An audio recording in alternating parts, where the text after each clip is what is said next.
अस्सलाम वालेकुम dear views. आज हम बात करेंगे कॉन्स्टिट्यूशनल बेंचेस के ऊपर। जैसा कि आप न्यूज़ के अंदर सुनते हैं कि जुडिशल कमीशन ऑफ पाकिस्तान का इजलास हुआ और उसके अंदर सुप्रीम कोर्ट के अंदर एक कॉन्स्टिट्यूशनल बेंच कायम किया गया। अब ये कॉन्स्टिट्यूशनल बेंच क्या है, कौन सा कानून इसके बारे में डील करता है और इसमें कौन कौन से जजेस हैं, उनको हम डिस्कस करेंगे। सबसे पहले आ जाते हैं कि ये कॉन्स्टिट्यूशनल बेंच कहाँ से आया, कौन से लॉ ने इसको ओरिजिनेट किया।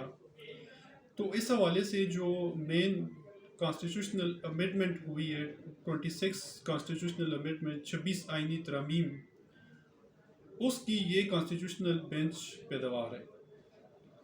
इस 26 आइनी तरमीम के अंदर आर्टिकल नंबर 191A शामिल किया गया है। उसके अंदर ये कॉन्स्टिट्यूशनल बेंचेस की तश्कील की बात की गई है। इस पे ये कहा गया है कि जो जुडिशल कमीशन होगा उसके पास ये इख्तियार है कि वो सुप्रीम कोर्ट के अंदर एक कॉन्स्टिट्यूशनल बेंच कायम करेंगे जो आइनी मुकदमात की समाअत करेगा।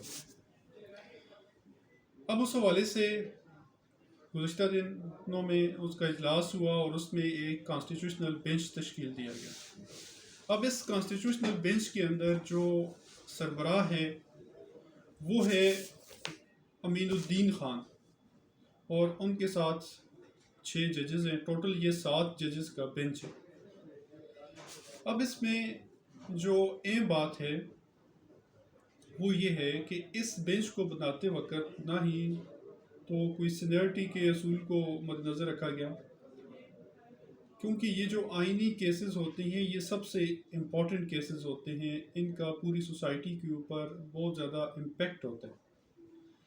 मिसाल के तौर पे जिस तरह 63A के हवाले से रिसेंट जजमेंट आई, डिफेक्शन क्लॉज जो हमारे कॉन्स्टिट्यूशन के अंदर है, उसके अंदर उन्होंने कहा कि जो भी पार्लियामेंटेरियन पार्टी पॉलिसी के अगेंस्ट वोट कास्ट करेगा तो उसका वोट नहीं काउंट किया जाएगा। और उसके ख़िलाफ़ रिव्यू पिटीशन हुई और उस पिटीशन को अलाउ कर दिया, जिससे ये जो 26 आइनी तरमीम थी उसके लिए एक रास्ता भी हमवार हो गया। उसी की वजह से PTI के भी 4 अरकान और 2 जो हैं वो बलूचिस्तान नेशनल पार्टी के सेनेटरों ने पार्टी पॉलिसी से हट के वोट दिया, जिसके नतीजे में ये आइनी तरमीम पास होगी और एक हॉर्स ट्रेडिंग का रास्ता हमवार हो गया। तो लिहाजा ये जो आइनी केसेस होते हैं जहाँ पे कोई आइन से रिलेटेड कोई क्वेश्चन होता है तो उसका इम्पेक्ट सोसाइटी के अंदर बहुत ज़्यादा होता है। इसलिए इससे पहले या बाकी जो कंट्रीज़ हैं उसके अंदर यही नज़ीर कायम है कि जो भी सीनियर मोस्ट जजेस होते हैं सुप्रीम कोर्ट के, वो इस चीज़ को इंटरप्रेट करते हैं। इस हवाले से अब देखें कि जो सुप्रीम कोर्ट के अंदर इस टाइम सीनियर मोस्ट जजेस मौजूद हैं, उनमें से चीफ जस्टिस ऑफ पाकिस्तान और सीनियर प्यूनी जज मंसूर अली शाह और मुनीब अख्तर 3rd नंबर पे।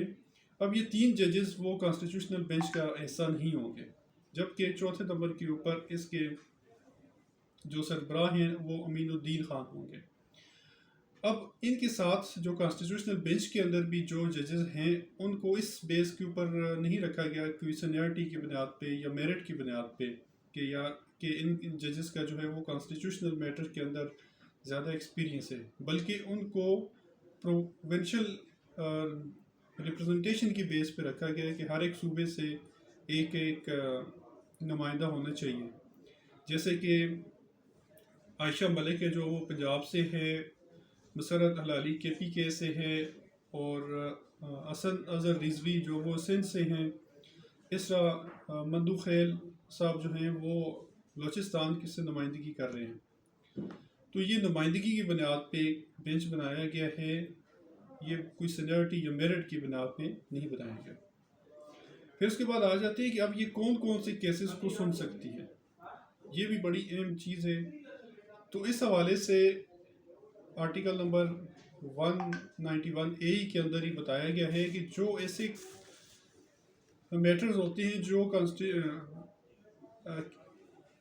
سپریم کورٹ کی اوریجنل جورسڈکشنز کے بارے میں ہے کہ جس میں سپریم کورٹ جو ہے وہ اوریجنل جورسڈکشن اپنی ایکسرسائز کرتی ہے، اس کے حوالے سے کوئی اگر کیس ہوگا تو یہ بینچ ان کی سماعت کرے گا۔ اسی طرح جو 185(3) کی جو جورسڈکشن ہے وہ بھی یہی کانسٹیٹیوشنل بینچز ایکسرسائز کریں گے۔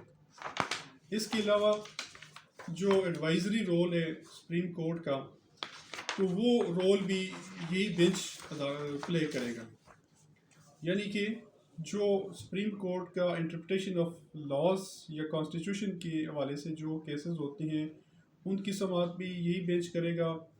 پھر 185(3) کی جو جورسڈکشن ہے انٹرپریٹیشن کے حوالے سے وہ بھی یہی ایکسرسائز کرے گا۔ جو سپریم کورٹ کی ایڈوائزری جورسڈکشن ہے جس میں